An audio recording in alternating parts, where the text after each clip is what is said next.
J'ai entendu la phrase avant même de comprendre que j'étais censé l'entendre. Elle est vieille. Elle ne comprendra pas, les mots venaient de derrière l'embrasure de la porte de la cuisine. Bas, négligent, prononcé sur le même ton que les gens utilisent pour parler d'une chaise cassée ou d'un parapluie oublié. Et pendant un instant, je me suis simplement figé, debout, le torchon à la main, sentant le monde vaciller un peu sous mes pieds. À 76 ans, on pourrait penser que je serais habitué à ce qu'on parle de moi comme si je n'étais pas dans la pièce. Mais ça pique toujours, ce rejet silencieux, cette petite poussée vers l'invisibilité. Ma belle-fille Naomi ne s'était jamais donné la peine d'adoucir sa voix quand elle parlait de moi. Mon fils Thomas essayait généralement de l'étouffer, mais aujourd'hui, il ne l'a pas fait. Il parlait librement, pensant que j'étais trop loin pour entendre ou trop lente pour remarquer. Elle ne comprendra pas, ce qui signifiait que je ne remarquerai pas. Que je ne poserai pas de questions. Que je n'aurai pas d'importance. Je suis resté immobile assez longtemps pour sentir mon rythme cardiaque ralentir et devenir quelque chose de lourd. Je me suis essuyé les mains, j'ai plié le torchon et je me suis forcé à entrer dans le salon comme si la phrase ne s'était pas glissée sous mes côtes comme une lame fine et froide. Naomi était penchée sur son téléphone, faisant défiler des photos de tenues, des robes élégantes, des touches dorées, des talons hauts. Thomas lissait le col de sa chemise, comme il le faisait toujours avant quelque chose d'important. « Vous sortez ce soir, tous les deux ?» ai-je demandé, en gardant ma voix stable, voire chaleureuse. À mon âge, on apprend à parler sans rien laisser paraître. Ils ont tous les deux levé les yeux trop rapidement, comme des enfants pris en flagrant délit de mensonge. Naomi a souri avec le genre de sourire que les gens adressent aux étrangers qu'ils ne veulent pas offenser. Les yeux de Thomas se sont tournés vers les siens, attendant qu'elle prenne les devants. « Oh » dit-elle d'un ton léger. « C'est juste un petit dîner, rien de spécial. » Mon garçon ne l'a pas corrigé, pas même une lueur de vérité dans ses yeux. J'ai observé la façon dont sa mâchoire se crispait. La culpabilité était toujours là, juste sous la peau. Je l'avais appris en l'élevant. « Je vois », ai-je murmuré. Pendant un instant, aucun des deux n'a croisé mon regard. Ils étaient trop bien habillés pour « rien de spécial ». Thomas n'arrêtait pas de regarder sa montre. Naomi n'arrêtait pas de rajuster ses cheveux. Et ils ne m'ont pas demandé si je voulais me joindre à eux, même pas par politesse. Cela m'a tout dit. Je suis retourné dans mon petit coin de cuisine, le coin où ma vieille bouilloire fredonnait sur la cuisinière, où la lumière était douce et familière. Ici, les choses me comprenaient, même si ma propre famille ne le faisait pas. J'ai essayé de m'occuper, comme toujours. J'ai arrangé le sucrier, redressé les serviettes, ajusté la petite assiette en céramique que j'avais achetée des années auparavant dans une friperie. Un rituel inutile, mais le rythme apaise la douleur. Puis j'ai de nouveau entendu la voix de Naomi, cette fois plus aiguë, chuchotant, mais pas assez bas. C'est mieux si elle ne vient pas. Elle se sentirait déplacée. Elle ne sait jamais comment se comporter à ce genre d'événement. Thomas n'a pas protesté. Il a juste expiré par le nez. Impatient. Gêné. Gêné par moi. Ça n'aurait pas dû faire aussi mal. Mais je suppose qu'il n'y a pas d'âge où une mère cesse d'espérer que son enfant sera fier d'elle. Quand ils sont finalement partis, la porte se refermant avec un clic net, je suis resté longtemps dans le couloir vide. Leur rire venait du porche, s'estompant avec le bruit de leur voiture qui s'éloignait. Ma maison me semblait plus froide sans qu'une seule fenêtre ne soit ouverte. Je me suis dirigé vers le miroir du couloir, je me suis regardé, les cheveux gris simplement tirés en arrière, de douces rides autour de mes yeux. Une femme qui avait travaillé dur toute sa vie, élevé un fils seul après la mort de son mari, payé toutes les factures que Thomas ne pouvait pas payer, maintenu cette famille unie à travers plus de tempêtes qu'ils n'en ont jamais connues. Et pourtant, selon eux, je ne comprendrais pas. Mais si. Je comprenais plus qu'ils ne le pensaient. Assez pour savoir que ce soir n'était pas, rien de spécial. Assez pour savoir que je n'étais jamais censé en faire partie. Et assez, bien plus qu'assez, pour geler leur compte avant le petit déjeuner. J'ai passé la première heure après leur départ à errer dans des pièces qui semblaient soudain trop grandes, comme si les murs s'étaient discrètement écartés. Le silence dans la maison avait un poids, une sorte de lourdeur qui s'est installée sur mes épaules comme le faisait autrefois le chagrin. Je me suis préparé une tasse de thé que j'ai à peine goûtée et je me suis assise près de la fenêtre, regardant la rue où rien ne changeait jamais vraiment. À cet âge, la familiarité est censée apaiser. Mais ce soir-là, elle ne faisait que me rappeler à quel point mon monde était devenu petit. Leur monde, pendant ce temps, semblait s'étendre. Nouveaux restaurants, nouveaux amis, nouvelles photos d'événements dont je n'entendais parler qu'après coup. Parfois, je tombais sur des photos que Naomi publiait en ligne. Des dîners formels, des endroits chers, des assiettes élégantes, et Thomas toujours à ses côtés, ressemblant au genre d'homme qui ne voulait pas de sa mère près de cette version brillante de sa vie. Je regardais ces photos et je pensais silencieusement, quand suis-je devenu une figurante dans une histoire que j'ai contribué à construire? Sur le manteau de la cheminée se trouvaient des photographies de mon mari, Daniel. J'en ai saisi une sans réfléchir. Celle où il se tenait devant notre première petite maison, les cheveux en désordre, me souriant à moi plutôt qu'à l'appareil photo. Il était parti depuis 11 ans maintenant, mais je me surprenais encore à me déplacer dans la maison comme si je lui laissais de la place. Tu saurais quoi dire, ai-je murmuré au verre. Daniel n'avait jamais permis à quiconque de me parler de haut, pas même à notre propre fils. Mais la vie sans lui m'avait rendue plus douce, plus silencieuse, trop silencieuse, peut-être. J'ai remis la photo à sa place et je me suis dirigé vers la chambre d'amis, celle que Thomas et Naomi utilisaient lors des rares occasions où ils restaient dormir, à l'époque où les visites ne concernaient pas seulement ce dont ils avaient besoin. J'ai ouvert le tiroir de la commode. À l'intérieur, il y avait toujours la couverture que je leur avais tricotée comme cadeau de pendaison de crémaillère il y a 12 ans. Ils avaient dit qu'elle ne correspondait pas à la décoration et l'avaient laissée ici, pour quand on viendra. Ils ne l'ont jamais ramenée à la maison et je n'ai jamais demandé pourquoi. Maintenant, je réalisais que je n'avais pas demandé beaucoup de choses. Dans le placard du couloir se trouvaient des boîtes que je n'avais pas ouvertes depuis des années. Je les ai sorties une par une, m'asseyant par terre parce que mes genoux se plaignaient et que je ne voulais pas discuter avec eux. À l'intérieur des boîtes se trouvaient des instantanés d'une vie vécue avec une dévotion totale. Des cartes d'anniversaire faites à la main par Thomas quand il était enfant. Les reçus de ses frais de scolarité que j'avais couverts quand il avait des difficultés. La facture de sa première assurance auto, que j'ai payée parce qu'il venait d'emménager avec Naomi et qu'ils étaient à court d'argent. Partout où je regardais, je voyais la preuve d'une femme qui avait donné, et donné, et donné. Ce qui est étrange avec la générosité, c'est la discrétion avec laquelle elle devient une attente. La naturalité avec laquelle les gens commencent à s'appuyer, puis à s'appuyer plus fort jusqu'à ce qu'ils ne réalisent plus qu'ils s'appuient du tout. Et toi, vieille sotte, tu les laisses faire, parce que l'amour est une chose douce et tenace. Quand j'ai ouvert la dernière boîte, j'ai trouvé le petit coffret à bijoux en bois que Daniel m'avait offert pour notre 20e anniversaire. À l'intérieur se trouvaient les titres de propriété de la petite cabane que nous louions au bord du lac chaque été. Une cabane que j'ai vendue pour aider Thomas à relancer une petite entreprise qui a fait faillite 6 mois plus tard. Il s'était à peine souvenu de me remercier. Assise là, par terre, j'ai réalisé depuis combien de temps je laissais la même histoire se répéter. Mon téléphone a vibré sur la table basse, mais je n'ai pas bougé. Je savais que ce ne serait pas Thomas prenant de mes nouvelles. Ce n'était jamais le cas. Ce serait un message automatisé ou un rappel que je m'étais fixé il y a des mois. Personne ne pensait à moi ce soir. C'était étrange comme la trahison ne rugit pas toujours. Parfois, elle arrive à pas feutrer, par des exclusions déguisées en oubli, dans des moments calmes comme celui-ci, quand on réalise qu'on a été effacé de la table qu'on a autrefois dressée. Je suis retourné à la fenêtre, regardant le lampadaire s'allumer. La maison d'en face brillait d'une lumière chaude. Les voisins avaient des invités, des rires s'échappaient de leurs portes ouvertes. Je suis resté là longtemps, laissant le son s'installer dans le vide de ma maison. Au moment où j'ai fermé les rideaux, quelque chose en moi avait changé. Une petite flamme stable s'était allumée. Rien de dramatique, juste une certitude. Je n'étais pas en colère, pas encore. La colère est bruyante, et ce que je ressentais était silencieux. Plus silencieux qu'un souffle, mais ferme, solide. Laissez-les avoir leur soirée. Laissez-les s'asseoir autour de leur table élégante sans moi. Laissez-les prétendre que je ne comprendrais pas.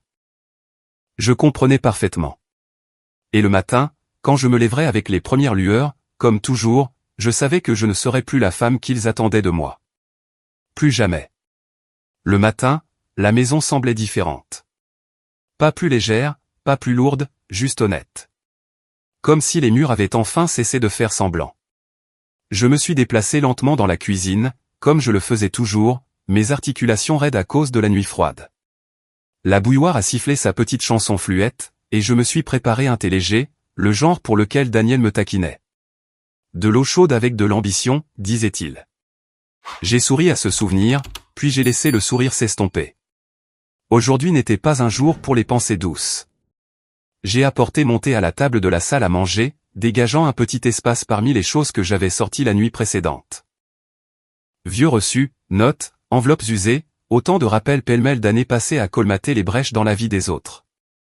J'ai appuyé mes doigts sur le bord en bois de la table, sentant ses rainures familières. Puis j'ai inspiré et j'ai commencé à trier. La première enveloppe que j'ai ouverte contenait la facture de l'accident de voiture de Thomas, il y a 15 ans. Il avait percuté une boîte aux lettres en conduisant trop vite sous la pluie. La prime d'assurance avait augmenté et j'ai payé la différence pendant 2 ans parce que l'argent était rare. Je me souviens comment Naomi m'avait remercié à l'époque, d'une manière mince, polie, déjà distante. C'était avant qu'elle ne commence à appeler mon aide, la contribution de maman, comme si c'était un devoir, pas un cadeau. Ensuite, une pile de documents pliés, les frais de scolarité pour son 2e diplôme. C'était l'année où il avait dit « Maman, je te jure que ça va tout changer pour nous. » Et je l'ai cru. Je l'ai toujours cru. Il y avait des reçus pour des réparations sur leur ancienne maison, toiture, plomberie, fenêtres cassées après une tempête. « On te remboursera », avait-il promis. La phrase s'était répétée si souvent que je pouvais presque l'entendre résonner depuis les papiers. Pas une seule fois il n'avait essayé. Je les ai tous mis de côté et j'ai pris un dossier en papier craft plus épais, un que je n'avais pas ouvert depuis des années. À l'intérieur se trouvaient des relevés bancaires avec des virements réguliers vers le compte de Thomas, certains importants, d'autres petits, tous retirés de l'épargne que Daniel et moi avions constituée pendant 40 ans. En regardant ces pages, je pouvais presque entendre la voix de Daniel à mon oreille. « Fais attention, Maggie. Ne donne pas plus que ce sans quoi tu ne peux vivre. Mais le chagrin vous rend parfois imprudent, la solitude encore plus. » Un document a attiré mon attention, un vieil accord de prêt que Thomas avait rédigé quand il avait essayé de lancer une entreprise d'aménagement paysager. Je lui avais prêté une somme substantielle, assez pour acheter du matériel et louer un petit terrain. Il a abandonné l'entreprise 4 mois plus tard lorsqu'il a reçu une meilleure offre d'emploi. Le papier portait encore ma signature, nette et pleine d'espoir. Ça faisait mal de le regarder. Je l'ai replié dans le dossier, le fermant doucement comme si c'était quelque chose de fragile. Je suis passé au reçu des vacances que j'avais payées. Un voyage en famille, avait-il insisté, mais j'étais toujours celle qui restait à la maison pour garder leur chien. Je ne sais pas pourquoi je pensais qu'il m'inviterait. C'était insensé. Mais la folie était mienne, et je pouvais l'assumer. En ouvrant une petite boîte en étain, une odeur familière s'en est échappée. Du savon à la lavande. À l'intérieur se trouvaient de vieilles cartes d'anniversaire de mes petits-enfants. Leur écriture avait changé au fil des ans, devenant plus assurée. Les cartes de Lily avaient toujours une note personnelle, quelque chose qu'elle écrivait elle-même. Les autres étaient clairement choisies par Naomi, signées rapidement, sans réflexion. J'ai tenu la carte la plus récente de Lily un moment, ma poitrine se serrant au souvenir de son câlin la semaine dernière. La seule de la famille qui me voyait vraiment. J'ai mis les cartes de côté, en prenant soin de ne pas plier les coins. Puis est venu le document que je redoutais le plus, le formulaire d'autorisation financière que j'avais signé il y a 6 ans, donnant à Thomas l'accès à mon compte au cas où quelque chose m'arriverait. Naomi avait insisté sur le fait que c'était plus sûr ainsi. « Tu vieillis, maman » avait-elle dit. « C'est mieux si nous pouvons gérer les choses pour toi. » J'avais accepté, non pas parce que je faisais confiance à ses raisons, mais parce que j'étais fatigué. Fatigué de cette manière silencieuse et lourde qui vous fait renoncer à de petits morceaux de vous-même jusqu'à ce que, soudain, vous n'en ayez plus aucun à offrir. Maintenant, en lisant ma propre signature, j'ai senti une stabilité inattendue s'installer dans ma poitrine. Plus maintenant, ai-je murmuré. Ma voix n'a pas tremblé. J'ai continué à fouiller dans les tiroirs de mon bureau, j'ai trouvé des relevés pour les paiements automatiques que j'avais mis en place pour leur maison, contributions à l'hypothèque, factures de services publics couvertes. Juste jusqu'à ce qu'ils se remettent sur pied. Ils se remettaient sur pied depuis plus d'une décennie. Puis est venu un mince dossier en plastique que je n'avais pas vu depuis les funérailles de Daniel. À l'intérieur se trouvaient les notes de la réunion avec notre avocat à l'époque. J'ai vu un rappel écrit de la main de Daniel, protéger Maggie d'abord. Il l'avait souligné 2 fois. Mon souffle s'est coupé dans ma gorge. J'ai tracé l'encre du bout de mon doigt, sentant quelque chose se serrer puis se desserrer en moi. Pour la première fois depuis longtemps, j'ai senti la présence de Daniel dans la pièce. Non pas comme un souvenir, mais comme une clarté. J'ai rassemblé tous les papiers en piles bien rangés, chacune étant un témoignage silencieux d'années de dons inconditionnels, d'années à être le pilier pour des gens qui avaient oublié qui avaient construit la maison. Au moment où l'horloge a sonné 9 heures, le soleil s'était complètement levé. La lumière remplissait la pièce, tombant sur la table, sur les papiers, sur mes mains. Je n'étais pas confuse. Je n'étais pas fragile. Et je n'étais certainement pas quelqu'un qui ne comprendrait pas. Je comprenais parfaitement. Et la journée ne faisait que commencer. L'après-midi, la maison ne ressemblait plus à un refuge tranquille. Elle ressemblait à un témoin. Chaque pièce semblait retenir son souffle, écoutant comme si elle savait que quelque chose était sur le point de basculer. J'ai essayé de vaquer à mes occupations comme d'habitude. Lessive, arrosage des plantes, pliage du linge qui ne servait presque plus. Mais tout ce que je touchais semblait différent, comme si mes mains elles-mêmes comprenaient ce que mon esprit commençait seulement à accepter. Il était près de 15 heures lorsque mon téléphone a vibré avec un message. Pas de Thomas ou de Naomi, bien sûr que non. C'était de Lily. Mamie, tu es à la maison. Est-ce que je peux passer? Ma poitrine s'est un peu détendue. C'était la seule dont les messages ne me faisaient pas me crisper. Je lui ai dit oui, et 15 minutes plus tard, j'ai entendu ses pas rapides et familiers monter les marches de mon Porsche. Léger, vif, non alourdi par le cynisme que ses parents portaient comme des manteaux. Quand elle est entrée, son visage était rouge de froid, ses cheveux bruns nichés derrière ses oreilles de cette manière distraite qu'elle avait depuis son enfance. Elle m'a fait un câlin chaleureux, pas pressé, pas obligatoire, mais sincère. Le genre d'étreinte qui vous fait oublier que vous vous êtes déjà senti invisible. Mamie, dit-elle en se reculant pour me regarder. Comment te sens-tu aujourd'hui? J'ai souri. J'ai connu des jours plus calmes. Elle a froncé les sourcils à cela. Pas de manière dramatique, juste avec cette douce intuition qu'elle avait toujours possédée. Elle s'est assise à table, a jeté un coup d'œil aux piles de documents soigneusement empilés près de la lampe. C'est quoi tous ces papiers? A-t-elle demandé doucement. Oh, juste de vieilles choses, ai-je dit, en train de trier le passé. Elle a hoché la tête, mais ses yeux s'attardaient sur les dossiers. Elle n'était pas du genre à fouiner, pas dans les choses qui blessent. Au lieu de cela, elle a croisé les mains sur la table, l'air de rassembler son courage. Mamie, est-ce que je peux te demander quelque chose? Et tu dois promettre de ne pas te fâcher. Voilà, l'hésitation, le signe qu'elle portait quelque chose de lourd. J'ai posé ma main sur la sienne. Demande-moi, ma chérie. Elle a inspiré un peu trop brusquement. Est-ce que maman et papa? Est-ce qu'ils t'ont invité au dîner hier soir? La question était un couteau, non pas parce qu'elle coupait, mais parce qu'elle confirmait ce qu'elle savait déjà. Je n'ai pas répondu tout de suite. Je ne voulais pas mentir, mais je ne voulais pas non plus lui faire porter le poids que ses parents m'avaient donné. Pourtant, elle me regardait avec ses yeux clairs et sincères. Et j'ai compris quelque chose. Lily n'était plus une enfant. Et faire semblant n'était pas de la gentillesse. Ni pour elle, ni pour moi. Non, ai-je finalement dit. Ils ne l'ont pas fait. Son visage s'est décomposé. Pas de la manière dramatique que les jeunes ont parfois, mais d'une manière silencieuse et dévastée qui la faisait paraître beaucoup plus âgée que ses 20 ans. Mais pourquoi, a-t-elle murmuré. Pourquoi ne voudrait-il pas de toi là-bas? J'aurais pu tout lui raconter. Comment Naomi avait dit que je ne comprendrais pas. Comment Thomas était resté silencieux. Comment ils s'étaient habillés de leurs plus beaux vêtements et avaient ri en sortant, me laissant derrière eux comme une pensée après coup. Mais je n'ai jamais cru qu'il fallait accabler la seule personne qui vous aime encore. Ça n'a pas d'importance, ai-je dit doucement. Ils ont fait leur choix et j'ai fait le mien. Lily a secoué la tête. Si, ça a de l'importance. Sa voix tremblait.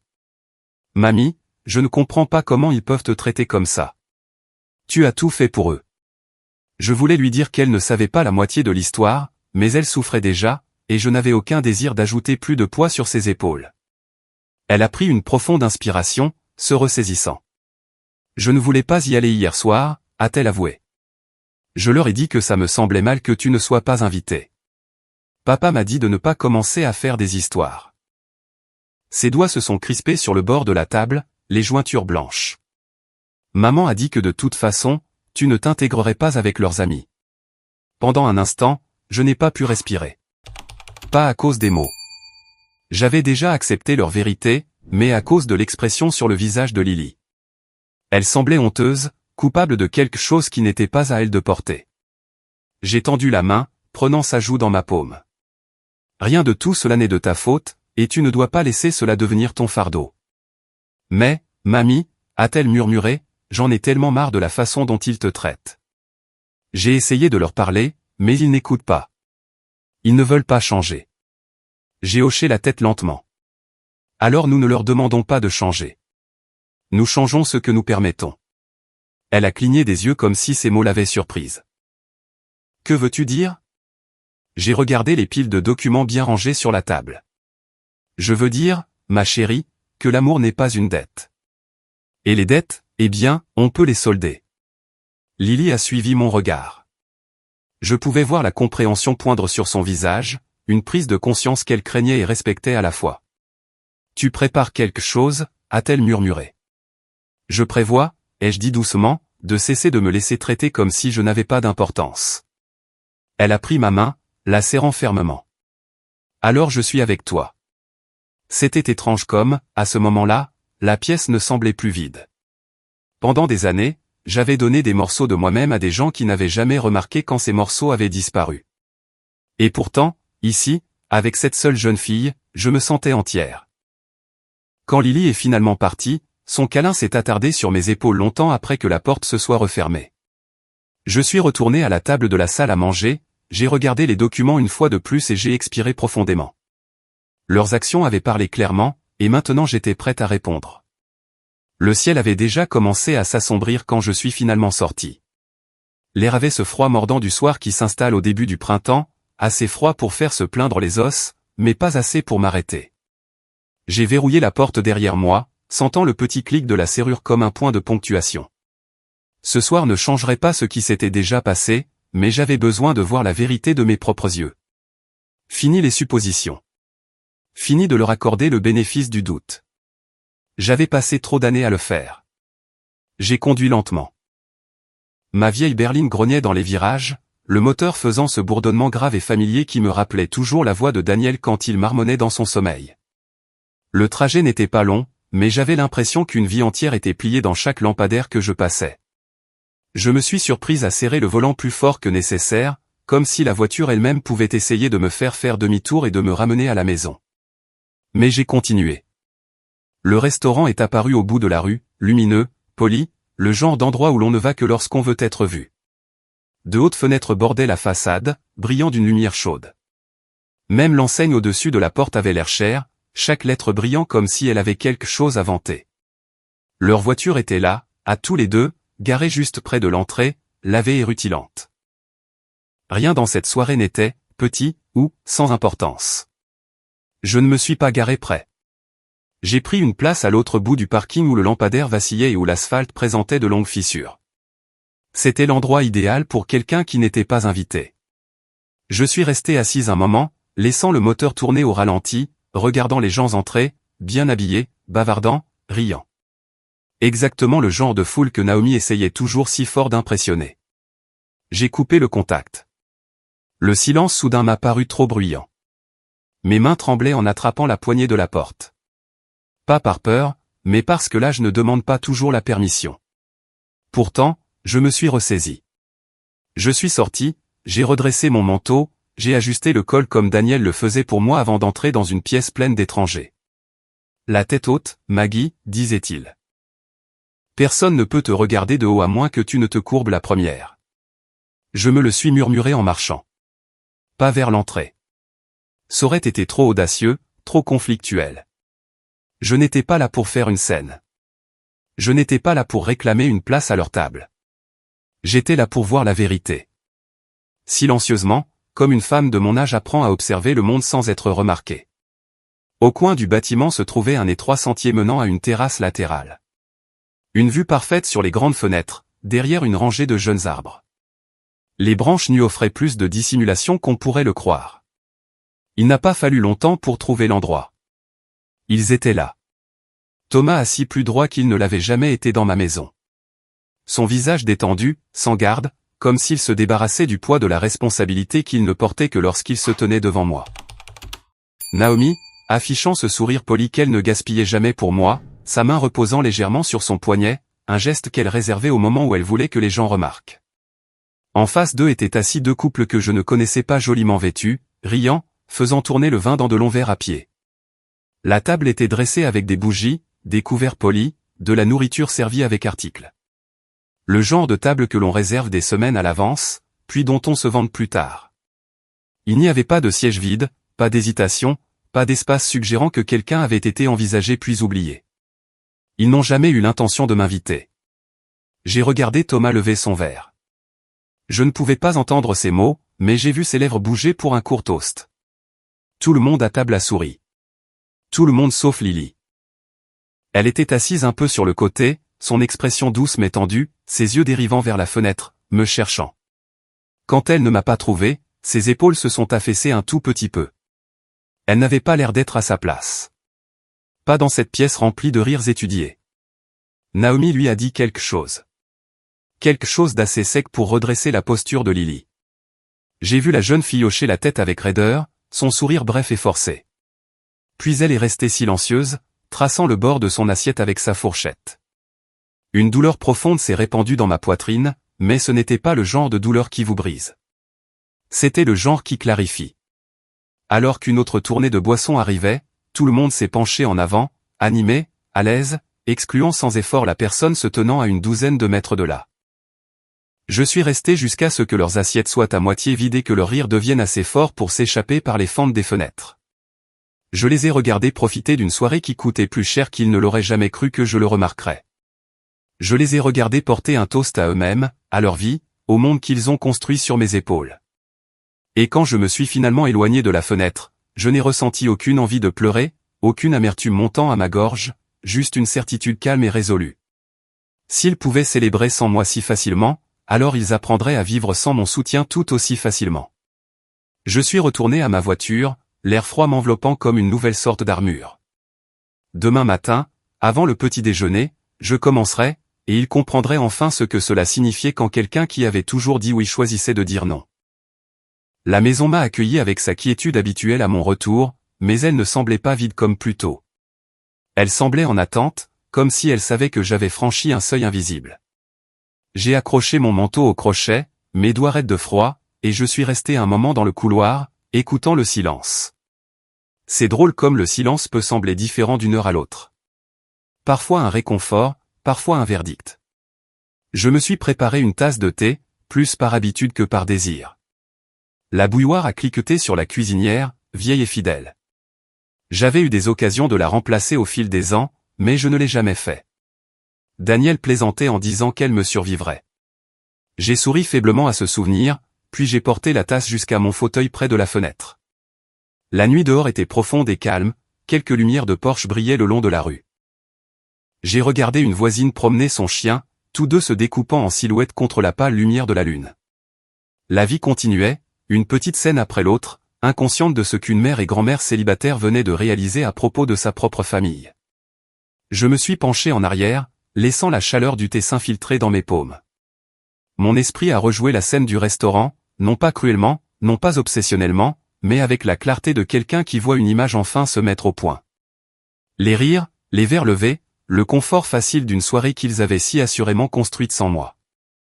Il n'y avait eu aucun regret sur leur visage, aucune hésitation, pas même la pensée que je pourrais ressentir quoi que ce soit. C'est peut-être ça qui faisait le plus mal. Leur certitude que j'accepterais tout simplement. J'ai regardé autour de mon salon. Chaque coin contenait les ombres de ma vie. Des photographies de Daniel.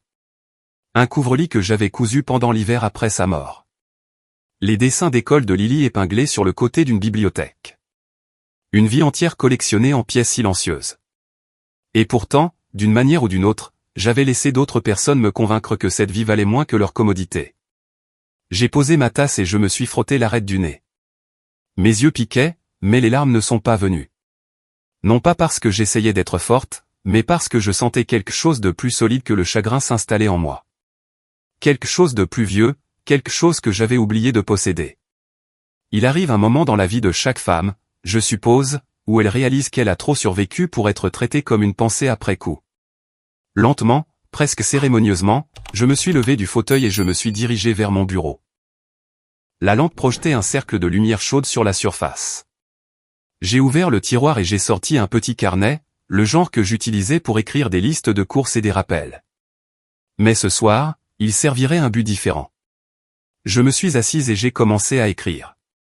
Pas de longues phrases, pas d'explications ni de supplications, juste des noms, des entreprises, des échéanciers de paiement, des virements automatiques, des notes sur les comptes auxquels Thomas avait accès, des notes sur les autorisations que j'avais signées quand mes mains étaient plus faibles et mon cœur plus tendre. Je ne me suis pas précipité. J'ai écrit lentement, soigneusement, comme une femme faisant l'inventaire de sa propre vie. Je faisais des pauses de temps en temps, écoutant le tic-tac régulier de l'horloge sur le mur. Il semblait plus fort que d'habitude, insistant, comme s'il marquait les minutes jusqu'au matin. Quand j'ai eu fini, j'ai fermé le carnet d'un geste délibéré et final. Je l'ai placé proprement à côté du dossier de la banque sur le bureau. Demain, avant le petit déjeuner, j'irai. Je m'assiérai avec le directeur de la banque, je le regarderai dans les yeux et je dirai les mots que je ne m'étais jamais autorisé à imaginer. Annuler tout, geler les comptes, révoquer l'autorisation. J'ai posé ma main sur le carnet un instant. Mes doigts étaient stables, ma respiration stable, mon rythme cardiaque aussi. Dehors, la lumière du porche du voisin s'est éteinte, plongeant la rue dans un silence plus profond. J'ai éteint ma propre lampe, ne laissant que la petite lumière du couloir briller. La maison semblait plus douce maintenant, comme si elle approuvait la décision que j'avais finalement prise. Je suis allé dans ma chambre, mes pas l'en ferme. Pour la première fois depuis longtemps, je ne me sentais pas vieille. Je me sentais simplement sûr. Demain, ils apprendraient qui j'étais encore. Et ce soir, je m'accordais le rare réconfort d'aller me coucher sans aucun doute. Le matin est arrivé plus tôt que prévu. Je me suis réveillé avant le réveil, avant que le soleil ne se soit complètement installé sur les toits, avec cette étrange sensation de clarté que j'avais presque oubliée. D'habitude, les premières minutes de ma journée étaient lentes, les articulations protestant, l'esprit brumeux, le corps hésitant. Mais pas aujourd'hui. Aujourd'hui, je me suis levé avec un but. J'ai préparé du thé, mais je ne me suis pas attardé dessus. J'ai bu une demi-tasse debout au comptoir, comme je le faisais les jours de travail il y a des décennies. Quand Daniel et moi nous précipitions tous les dehors de la maison avant l'aube. Ce souvenir m'a raffermi. J'ai rincé la tasse, j'ai mis mon manteau et j'ai glissé mon carnet, celui rempli des listes soignées de la nuit dernière, dans mon sac. La banque ouvrait à 8 heures. J'étais garé devant à 7h45. Il n'y avait que 2 autres voitures sur le parking. Un jeune couple était assis dans l'une d'elles, se disputant à voix basse. Dans l'autre, un homme en costume étudiait une pile de papier sur son volant. Je ne me suis pas attardé sur eux. J'avais assez de ma propre vie à affronter aujourd'hui. Lorsque les portes se sont déverrouillées, une jeune caissière m'a accueilli avec ce sourire poli que les gens adressent aux femmes âgées. Doux, exercé, légèrement condescendant. « Bonjour », dit-elle. « Comment puis-je vous aider aujourd'hui ?»« J'aimerais parler au directeur de l'agence », ai-je répondu. « S'agit-il d'un compte existant ?»« Oui », ai-je dit. « Un qui nécessite une attention immédiate. » Quelque chose dans mon ton a dû avoir du poids car elle a hoché la tête rapidement et m'a fait signe de m'asseoir. Quelques minutes plus tard, un homme d'une 50aine d'années, les tempes grisonnantes, est sorti d'un bureau. « Madame Holding, veuillez entrer. » Son bureau sentait légèrement le nettoyant au citron et le café, celui qui était resté trop longtemps sur un réchaud. Il m'a serré la main, fermement mais sans force, puis a attendu que je m'installe dans le fauteuil en face de lui. « Comment puis-je vous aider ?» a-t-il demandé. J'ai ouvert mon carnet, aplatissant les pages avec des mains stables. Je dois révoquer toutes les autorisations financières précédemment accordées à mon fils, ai-je dit. Avec effet immédiat. Le directeur s'est légèrement redressé, respectueux maintenant. Bien sûr, nous pouvons faire cela. Puis-je vous demander s'il y a eu un problème d'utilisation abusive des fonds? Non, ai-je dit, le problème est une longue habitude de permettre des choses que je n'aurais pas dû permettre. Il a hoché la tête, comprenant plus que la surface de ses mots. Et au-delà de la révocation de l'autorisation, je veux geler les comptes secondaires, ai-je continué, passant à une autre page. Arrêter tous les virements automatiques à son ménage, les contributions à l'hypothèque, les paiements d'assurance, les services publics que je couvrais, tous les prélèvements récurrents liés à leur adresse, tous. Il a parcouru la liste, les sourcils se levant dans une surprise silencieuse. Ce sont beaucoup de paiements. J'en suis consciente. Puis-je vous demander, dit-il doucement, si vous souhaitez que nous informions votre fils des changements? Non. Ma voix était calme mais inébranlable. S'il le découvre, qu'il le découvre par lui-même. Le directeur ne m'a pas interrogé. Au lieu de cela, il s'est tourné vers son ordinateur, tapant régulièrement. J'ai regardé ses doigts bouger sur le clavier, chaque frappe comme un petit marteau qui effaçait les années que j'avais passées à soutenir tout le monde. Certains de ces virements peuvent être annulés immédiatement, a-t-il dit. D'autres nécessiteront des signatures sur de nouveaux formulaires. Êtes-vous prête à signer aujourd'hui? Je suis venu pour signer, ai-je répondu. Il a imprimé une pile de documents, épais, officiels, précis. J'ai lu chacun d'eux attentivement, non pas parce que je doutais de ce que je voulais, mais parce que pour la première fois depuis des années, je faisais quelque chose entièrement pour moi-même. J'ai signé lentement, délibérément, laissant chaque trait de stylo ancrer les nouvelles limites que je dessinais. Quand j'ai eu fini, il a fait glisser le dernier papier vers moi. Il y a une dernière question, Madame Holding. Voulez-vous maintenir vos comptes actuels tels quels, ou souhaitez-vous déplacer certains fonds dans une fiducie protégée? Ma main s'est arrêtée. Une fiducie protégée. Un endroit où personne, aussi en droit qu'il se sente, ne pourrait atteindre. J'ai pensé à Lily. Sa présence silencieuse à ma table hier. Son inquiétude, sa loyauté, son cœur. Un avenir pourrait y être sauvegardé. Un avenir qui ne serait pas vidé par des gens qui ne me voyaient que comme un puits qui ne tarissait jamais. Oui, ai-je dit doucement. J'aimerais établir une fiducie, et j'aimerais qu'elle soit au nom de ma petite fille. Son sourire, cette fois, était différent.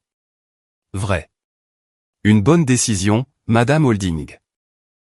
Lorsque les formalités ont été terminées et que mon sac a été refermé, je me suis levé de la chaise, me sentant plus légère, mais pas de la manière insouciante de la jeunesse.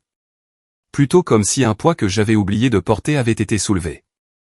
En sortant du bureau, le directeur m'a accompagné jusqu'à la porte.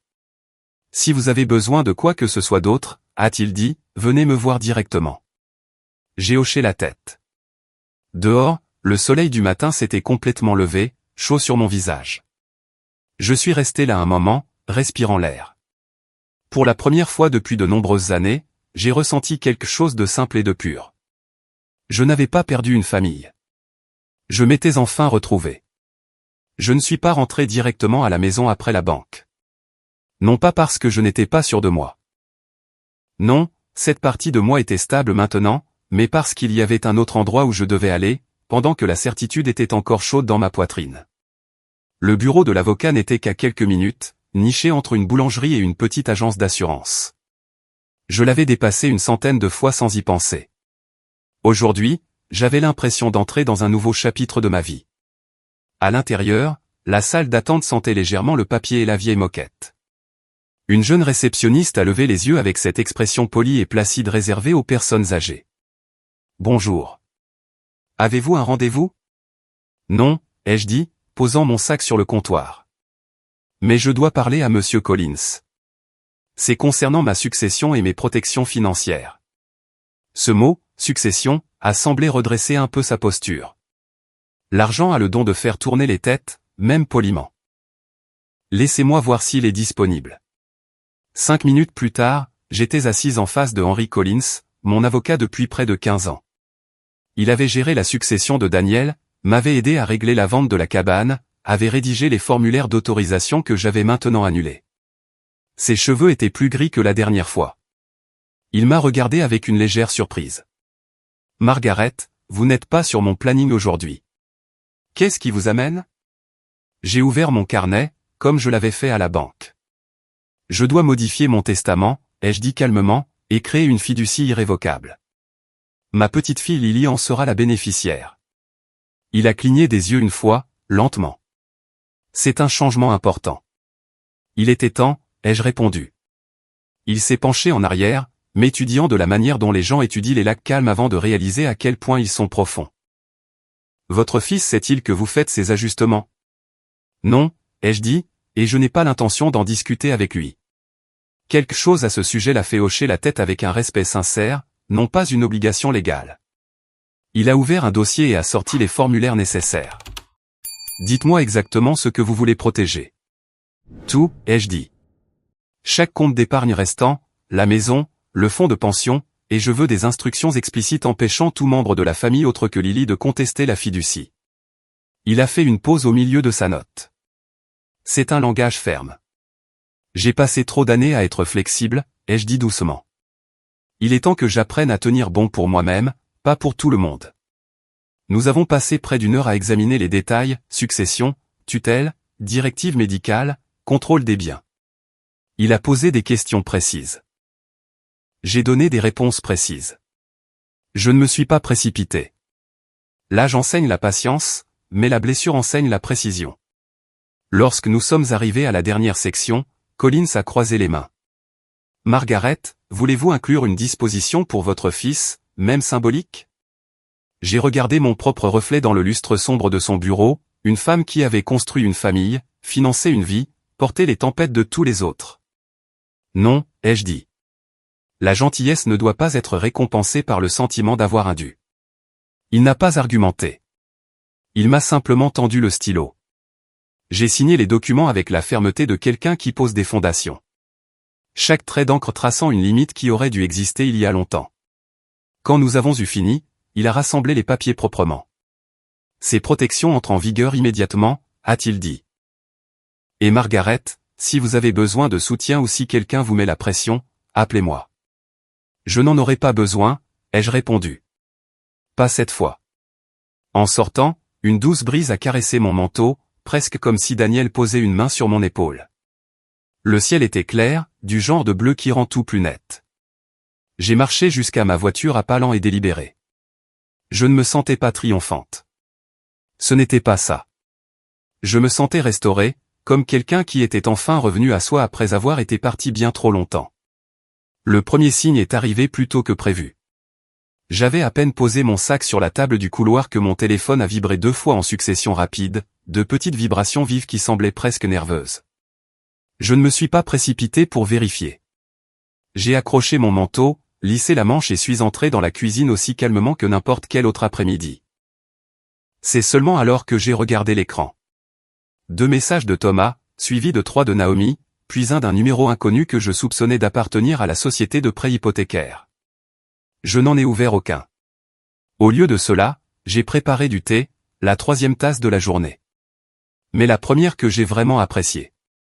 L'air sentait la bergamote et la porcelaine chaude. Dehors, le vent a fait légèrement vibrer la fenêtre, les branches tapant sur la vitre comme des doigts impatients. Approprié, ai-je pensé, lorsque le téléphone a de nouveau vibré, cette fois avec un appel. Je l'ai laissé sonner, puis sonner encore et encore. Finalement, la sonnerie s'est transformée en silence, remplacée par une alerte de messagerie vocale. Je n'ai pas vérifié cela non plus. J'ai porté mon thé au salon et je me suis assise dans mon fauteuil, sentant une sensation de calme s'étirer dans ma poitrine. Pas la paix exactement, plutôt l'espace qui apparaît lorsqu'un muscle longtemps contracté se relâche enfin. J'avais passé des années à me préparer contre leurs exigences. Maintenant, je respirais simplement. Il a fallu 20 minutes avant que le changement prévisible ne se produise. La panique. Les messages de Naomi sont passés de désinvolte à sec. Y a-t-il un problème avec la carte? Mon paiement n'est pas passé. Peux-tu vérifier ton compte? Je suis sûr que c'est juste un bug. Puis, appelle-moi, Thomas. Maman, les services publics n'ont pas été payés. L'hypothèque a été refusée. As-tu touché à quelque chose? Appelle-moi maintenant. Leur inquiétude ne me concernait pas.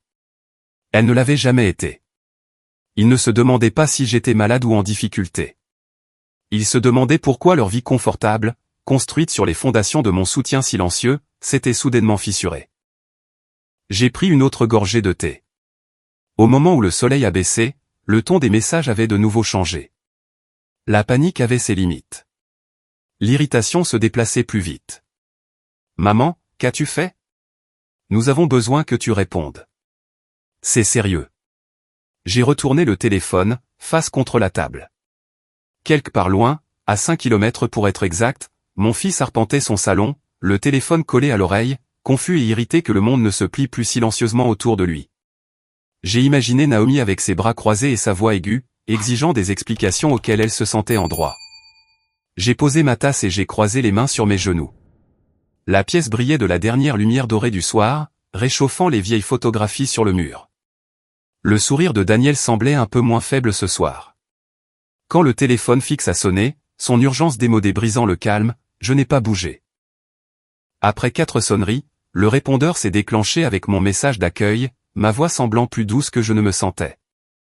J'ai entendu la voix de Naomi se déverser à travers le haut-parleur, stridente de frustration. « Margaret, c'est Naomi. Nous avons des problèmes avec les comptes. Nous devons savoir ce qui se passe. Thomas pense que c'est peut-être une erreur de la banque, mais je lui ai dit que c'est peu probable. S'il te plaît, rappelle immédiatement. » Immédiatement. Comme si le mot avait encore du pouvoir ici. J'ai lentement expiré. Pour la première fois depuis des années, je n'ai pas ressenti l'attraction familière, la culpabilité, l'obligation, cet instinct douloureux d'apaiser. Il ne restait rien en moi qui voulait sauter sur ses pieds et réparer leur inconfort. Quand le téléphone a de nouveau sonné, Thomas cette fois, j'ai laissé le répondeur répondre. « Maman » a-t-il dit, luttant pour paraître calme mais échouant. « Écoute, Nous devons régler ça. Les paiements ne passent pas, appelle-moi, s'il te plaît. » J'ai fermé les yeux. Ce dernier mot, s'il te plaît, n'était pas de la tendresse. C'était de la peur faiblement déguisée en politesse. Alors que le répondeur a de nouveau bipé et que la pièce est tombée dans le silence, j'ai senti quelque chose de subtil changer en moi. Une petite flamme stable qui avait été étouffée pendant des années brillait maintenant d'une certitude tranquille. Il n'était plus aux commandes. Il ne le savait pas encore. Mais l'équilibre de nos vies avait changé. Et pour la première fois depuis longtemps, ce n'était pas moi qui me sentais impuissante. Il était presque crépuscule quand j'ai enfin entendu le coup doux et hésitant à la porte. Pas le martèlement fort et précipité que Thomas utilisait quand il était frustré, et pas le tapotement sec et rythmé que Naomi préférait. Ce coup était doux, presque apologétique. Je n'ai pas eu besoin de regarder pour savoir que c'était Lily. J'ai ouvert la porte à son visage inquiet, ses joues roses de froid, ses yeux cherchant les miens avant même qu'elle n'entre. « Mamie » a-t-elle soufflé. « Je suis venu dès que j'ai pu. » Je me suis écarté pour la laisser entrer. « Entre, ma chérie. Tu dois avoir froid. » Elle a posé son sac sur le petit banc près du porte-manteau, ses mouvements agités. « Papa n'arrête pas d'appeler. Maman aussi. Ils me rendent folle. Ils ont dit qu'il y a un problème avec les comptes, qu'aucun des paiements ne passe. » Je suis allé à la cuisine, mettant de l'eau à chauffer pour le thé. Lily a suivi, planant près de la table, les mains jointes devant elle. « Mamie » dit-elle doucement. « As-tu fait quelque chose ?» Il n'y avait aucune accusation dans sa voix, seulement de l'inquiétude, seulement de l'attention. Je me suis tourné pour lui faire face. « Oui » ai-je dit simplement. « Je l'ai fait. » Elle n'a pas réagi avec choc. Au lieu de cela, elle a expiré lentement comme si elle avait soupçonné la réponse mais avait besoin de l'entendre de moi. « Peux-tu me dire ce qui s'est passé » a-t-elle demandé. Je lui ai fait signe de s'asseoir. La bouilloire a commencé son doux grondement derrière moi. « Ton père et Naomi dépendent de mes finances depuis des années » ai-je commencé, bien après que cela ait cessé d'être de l'aide pour devenir une attente. Lily a hoché la tête lentement. Elle n'a pas interrompu. J'ai couvert des factures, des dettes, leur hypothèque, leur assurance, discrètement, constamment. Ma voix n'a pas tremblé.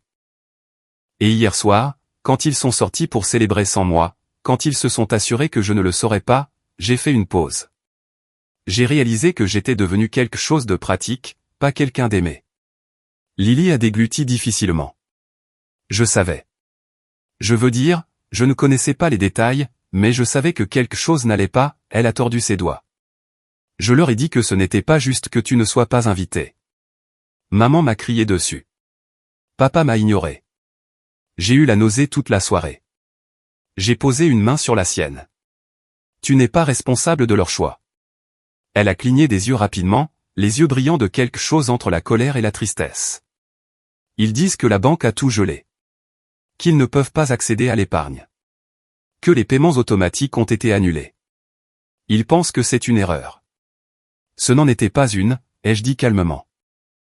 J'ai fait révoquer les autorisations, et j'ai déplacé ce qui restait dans une fiducie. Je lui ai jeté un regard doux et stable. À ton nom. Son souffle s'est arrêté. Simplement arrêté. Elle m'a regardé, stupéfaite, comme si les mots étaient trop grands pour être compris. Mamie, quoi? Non, je ne peux pas. Pourquoi ferais-tu ça? Parce que toi, ai-je dit doucement, tu ne m'as jamais traité comme un fardeau. Tu m'as montré du respect, de la gentillesse, de l'honnêteté. Tu viens me voir sans rien vouloir. J'ai serré ses doigts. Je veux que le travail de ma vie aille à quelqu'un qui en comprend le poids. Ses yeux se sont remplis de larmes. Pas des larmes égoïstes, pas des larmes avides, mais le genre de larmes qui viennent quand quelqu'un se sent vu. Mamie, a-t-elle murmuré, la voix brisée. Je ne veux pas de ton argent. Je te veux juste, toi. J'ai senti quelque chose de chaud se déployer en moi. Quelque chose qui était en sommeil depuis la mort de Daniel. Il ne s'agit pas de l'argent, ai-je dit doucement.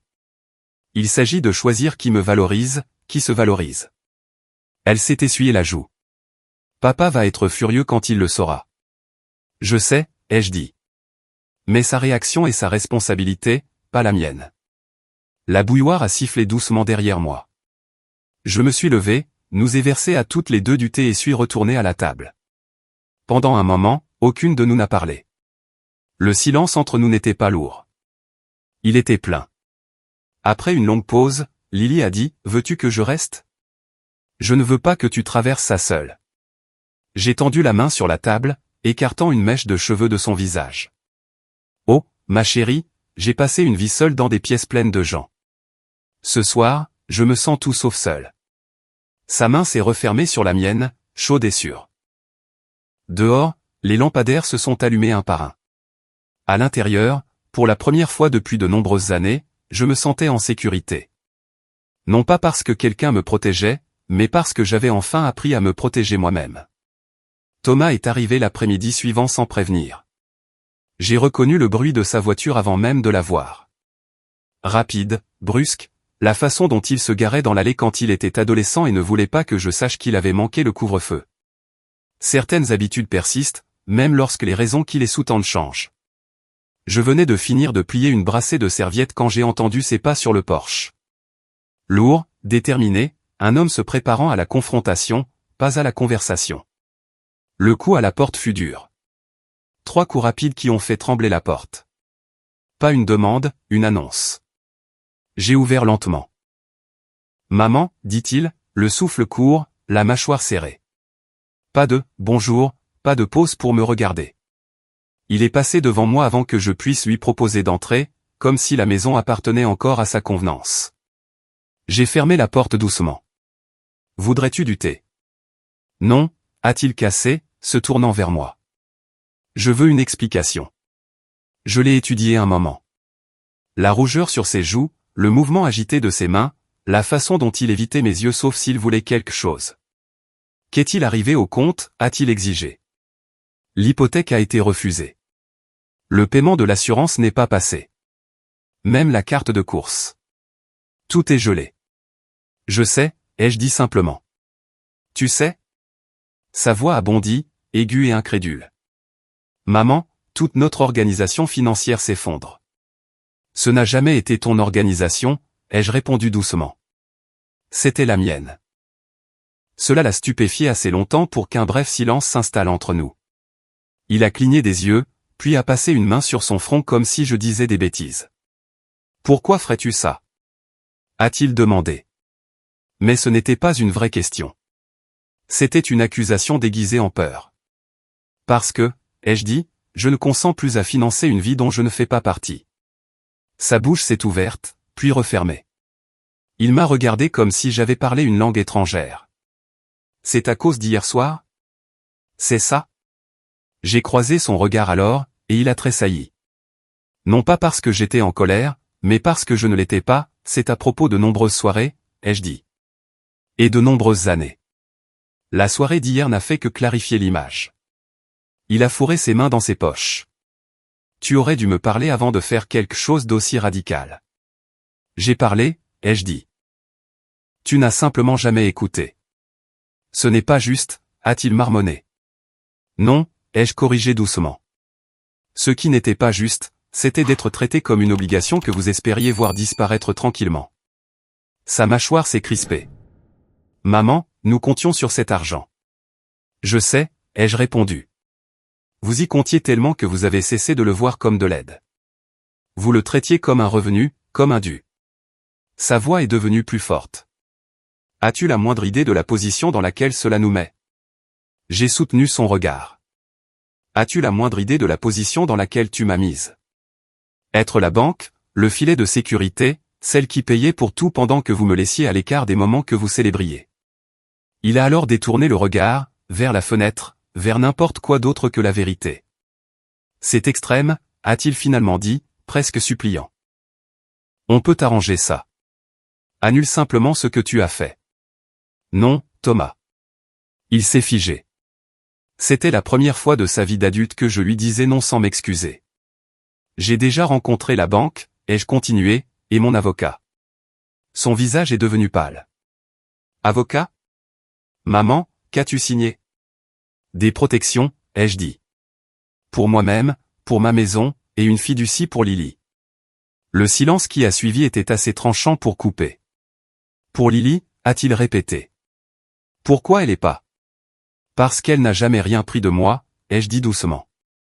Et parce qu'elle ne m'a jamais fait me sentir petite. Il a reculé comme si l'air l'avait poussé. Sa voix est tombée dans une colère basse et tremblante. Alors, tu l'as choisie elle plutôt que ton propre fils. J'ai secoué la tête. Je choisis le respect. Si tu voulais être choisi, tu aurais dû offrir la même chose. Pour la première fois depuis des années, il n'a pas eu d'argument immédiat. Il a regardé autour de la pièce, les photos sur le mur, les meubles qu'il avait toujours supposé être un jour les siens. C'est seulement alors qu'il a réalisé que rien de tout cela ne lui appartenait plus. Maman, a-t-il dit, plus doucement maintenant, presque enfantin. Qu'est-ce que je suis censé dire à Naomi? La vérité, ai-je dit. Quelque chose que vous avez tous les deux évité pendant longtemps. Il a dégluti, la mâchoire tremblante d'un mélange de peur et de colère. Je n'arrive pas à croire que tu fasses ça. Si, j'y arrive, ai-je répondu, parce que c'est la première chose que je fais pour moi-même depuis des décennies. Il m'a regardé un instant de plus, cherchant la vieille douceur sur laquelle il avait l'habitude de compter. Mais je ne la lui rendais pas. Sans un autre mot, il s'est retourné et est sorti. La porte s'est refermée derrière lui avec un bruit sourd. Pas le son de quelque chose qui se termine, mais le son de quelque chose qui, enfin, commence. Naomi est arrivée 1 heure plus tard, comme si le monde l'avait nommée autorité finale sur toutes les choses qui appartenaient à tout le monde sauf à elle-même. Je l'ai entendue avant de la voir. Ses pas rapides et secs sur l'allée. Chacun portant l'indignation comme un bouclier. Elle n'a pas frappé doucement. Elle a martelé, de manière sèche et rythmée, comme les gens frappent quand ils pensent que la politesse est en dessous d'eux. J'ai ouvert la porte et elle est entrée d'un trait sans attendre. Son parfum a d'abord envahi l'air. Quelque chose de cher, de floral, de lourd. Il persistait toujours plus longtemps que sa gentillesse ne l'avait jamais fait. Margaret, dit-elle en enlevant ses gants, la voix déjà tendue. Nous devons parler. Alors parle, ai-je répondu calmement. Elle a cligné des yeux, surprise par l'absence d'excuses, d'accueil, de douceur. J'ai fait un geste vers le salon et elle a marché devant, ses talons claquant comme des réprimandes sur le parquet. Elle est restée debout, ne s'est pas assise, croisant les bras sur sa poitrine. Mais qu'est-ce que tu as bien pu faire, a-t-elle exigé. J'ai croisé les mains doucement. J'ai fait quelques changements. Des changements, a-t-elle répété, incrédule. Thomas est hors de lui. Nos comptes sont gelés. L'hypothèque a été refusée. L'assurance ne passe pas, comprends-tu à quel point c'est grave? J'ai soutenu son regard sans ciller. Et toi, le comprends-tu? Sa mâchoire s'est crispée. Elle a pris une inspiration comme pour se préparer avant une performance. Tu mets toute notre famille en danger, a-t-elle dit. Pourquoi? Parce que tu n'as pas été invité à un dîner? Les mots ont glissé de sa langue sans effort, comme si l'insulte avait été répétée. Je l'ai observé attentivement, chaque scintillement d'irritation, chaque expression étudiée d'une femme convaincue d'avoir la supériorité morale. Il ne s'agit pas d'un dîner, ai-je dit, ma voix calme mais ferme. Oh, ne commence pas, a-t-elle cassé.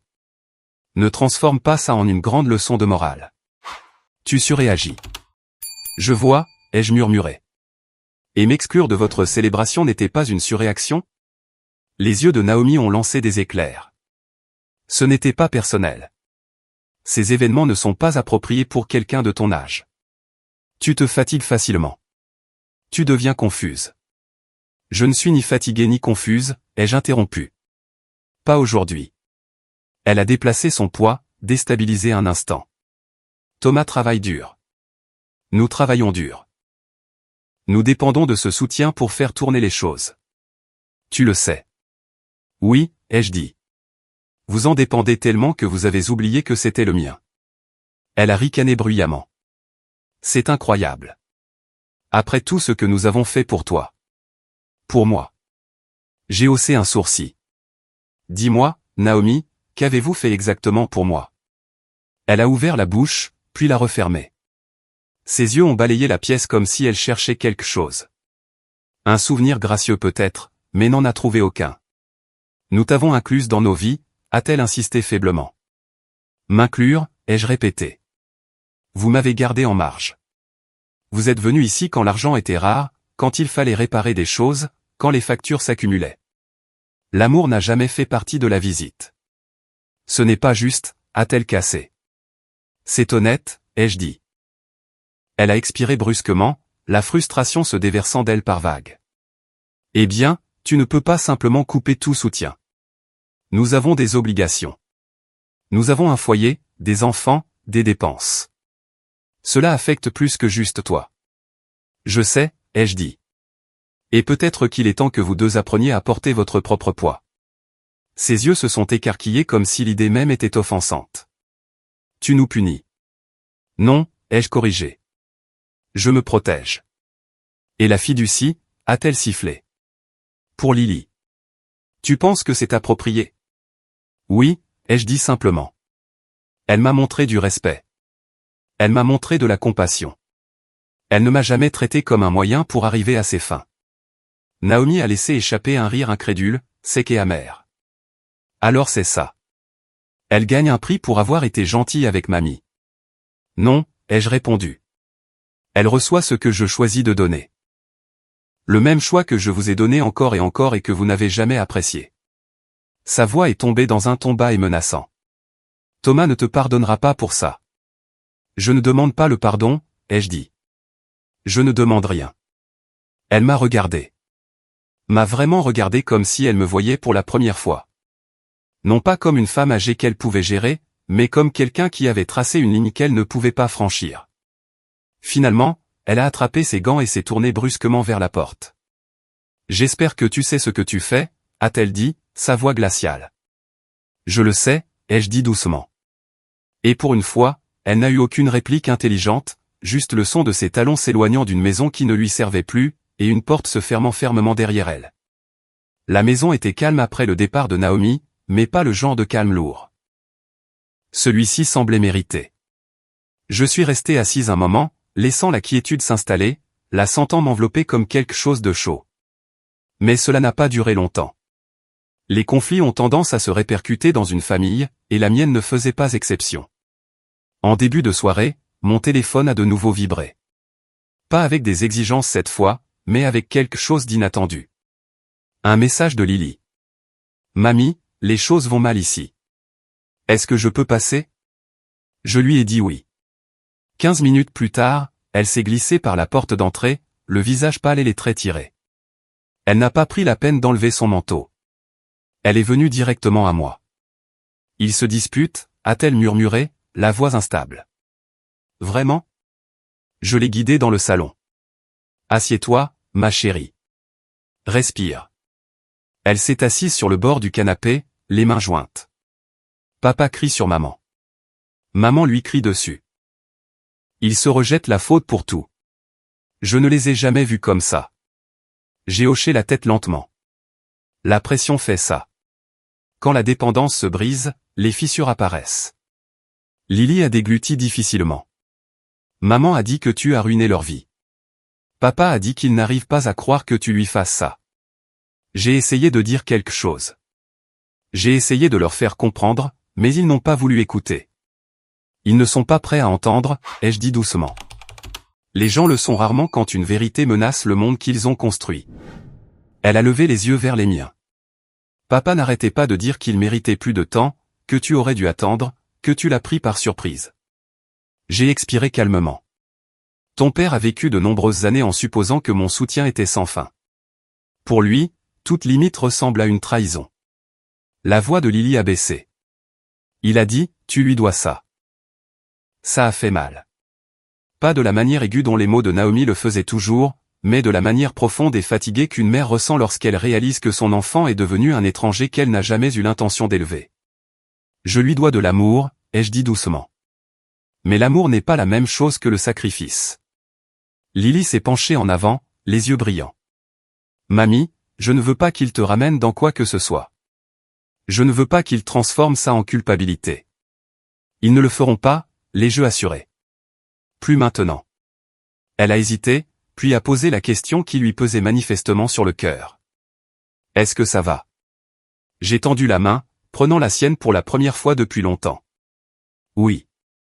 Elle a fermé les yeux, le soulagement se lisant sur ses traits. Je ne comprends simplement pas comment ils en sont arrivés là. Ils n'ont pas laissé faire, ai-je corrigé doucement. Ils l'ont créé, petit à petit, choix après choix, et maintenant ils doivent assumer ce qu'ils ont construit. Lily a soupiré, lourdement et tristement. J'ai essayé de parler à papa. Je lui ai dit qu'il ne pouvait pas s'attendre à ce que tu paies pour tout éternellement.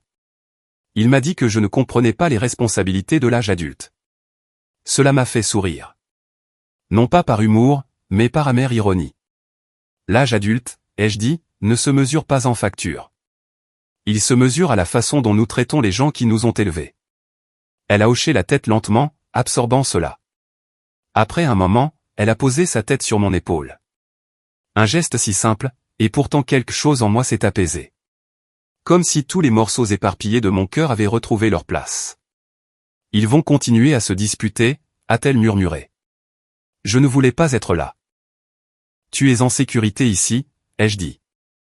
Et elle l'était. Non pas parce que je la protégeais avec de l'argent ou des règles, mais parce que cette maison, ma vie, portait encore une sorte de dignité qu'il ne pouvait pas toucher. Dehors, la soirée s'est approfondie, les ombres s'étirant longuement dans la cour. À l'intérieur, il n'y avait que douceur, résolution et la compréhension silencieuse que certains liens se renforcent lorsque d'autres se défont.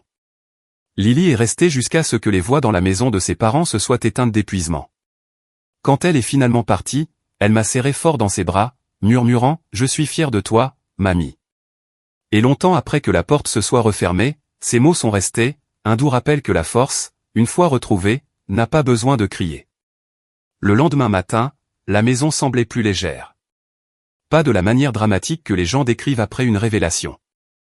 Non, c'était plus silencieux que ça. Subtil, une sorte de quiétude qui s'installe lorsque quelque chose de longtemps attendu trouve enfin sa place.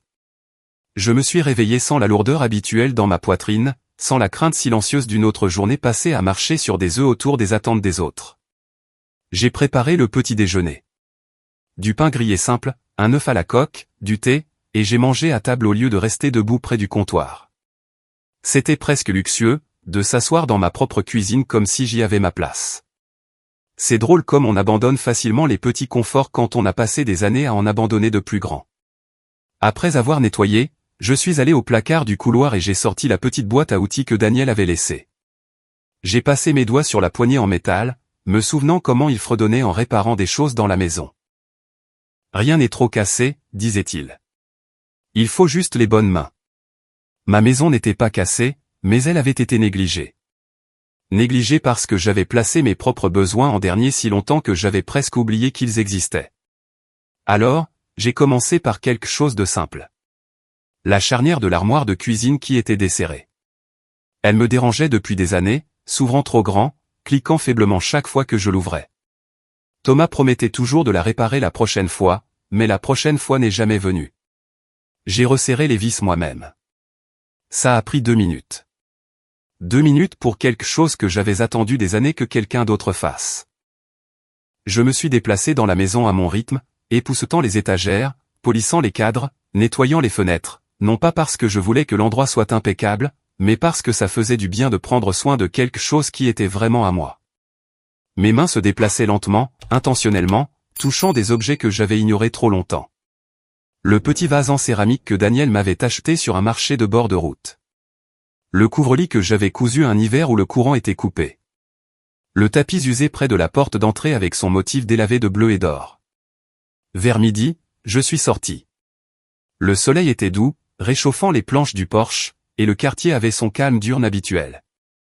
J'ai fait une promenade, lente, régulière, sans hâte, le long de la rue et retour. Les gens me saluaient avec de petits sourires, inconscients de la transformation silencieuse dans ma poitrine. Je suis rentré à la maison avec un sac de pommes fraîches et une nouvelle paire de gants que j'avais trouvés en solde. Je n'avais rien acheté pour moi depuis des mois, peut-être des années. De retour à l'intérieur, j'ai placé les pommes dans un bol et j'ai essayé à nouveau les gants, admirant leur douceur. De petites joies. Le genre que les femmes se refusent souvent parce qu'il y a toujours quelqu'un d'autre qui a besoin de quelque chose en premier. Plus tard, j'ai ouvert les fenêtres pour laisser entrer l'air frais. Les rideaux se balançaient doucement. La lumière du soleil inondait le sol. Et pour la première fois depuis longtemps, ma maison semblait vivante, comme un lieu fait pour vivre, pas pour attendre.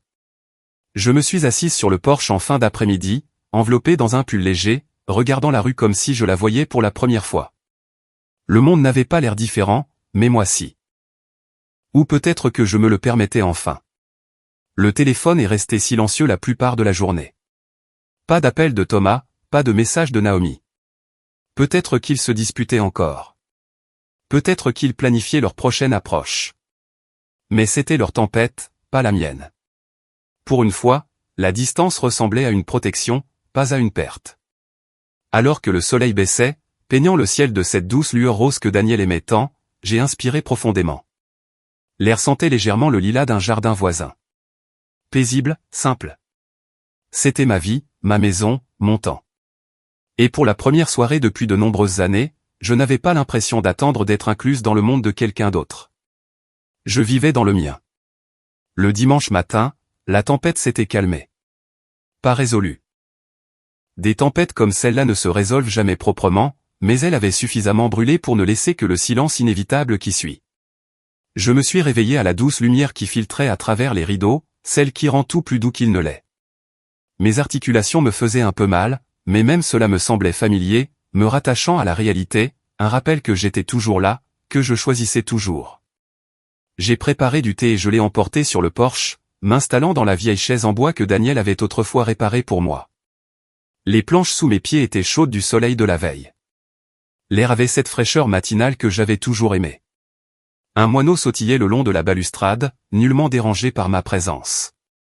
La vie continuait, simple et stable. Mon téléphone a vibré une fois. Un message de Thomas, court, sec, demandant de « parler quand tu seras prête ». Je n'ai ressenti aucune colère, seulement de la clarté. Parler ne changerait pas ce qui devait rester changé.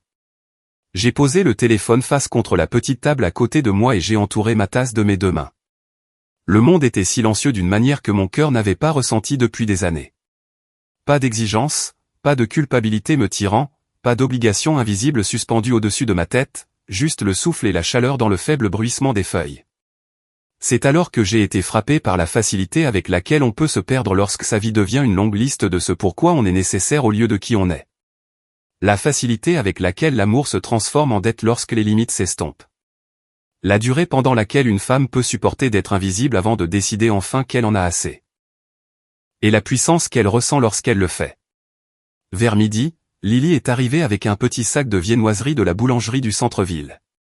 Elle s'est assise à côté de moi sur le porche, les pieds repliés sous elle, sa présence douce et familière. Elle n'a pas mentionné la fiducie. Elle n'a pas mentionné la colère de ses parents.